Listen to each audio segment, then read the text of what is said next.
ಈಗ ಕನ್ನಡದ ಕವನವನ್ನು ನುಡಿಯಲು ಬರುತ್ತಿದ್ದಾರೆ 9ನೇ ತರಗತಿಯ ವಿದ್ಯಾರ್ಥಿ ಫಾಫಿಯಾರವರು. ಬೆಳಗಿನ ಶುಭೋದಯ. ನನ್ನ ಹೆಸರು ಫಾಫಿಯಾ. ನಾನು 9ನೇ ತರಗತಿಯಲ್ಲಿ ಓದುತ್ತಿದ್ದೇನೆ. ನಾನು ಕನ್ನಡ ಕವನಗಳ ಬಗ್ಗೆ ಹೇಳಲು ಇಷ್ಟಪಡುತ್ತೇನೆ.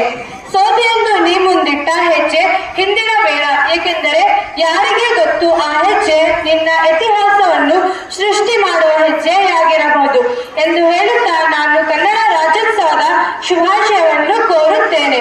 ಹಸಿರಾಗಲಿ ಕರ್ನಾಟಕ, ಉಸಿರಾಗಲಿ ಕನ್ನಡ, ತಾಯಿ ಕನ್ನಡಾಂಬೆಗೆ ಜಯವಾಗಲಿ. ಎದೆ ತಟ್ಟಿ ಹೇಳು ನಾ ಭಾರತೀಯರೆಂದು, ಕನ್ನಡಿಗರೆಂದೇ ಬಾಳು ನಾನು ಕನ್ನಡಿಗರೆಂದರು. ಸಾವಿರ ಭಾಷೆ ನಾಲಿಗೆಯಲ್ಲಿರಲಿ, ಕನ್ನಡ ಭಾಷೆ ಹೃದಯದಲ್ಲಿರಲಿ.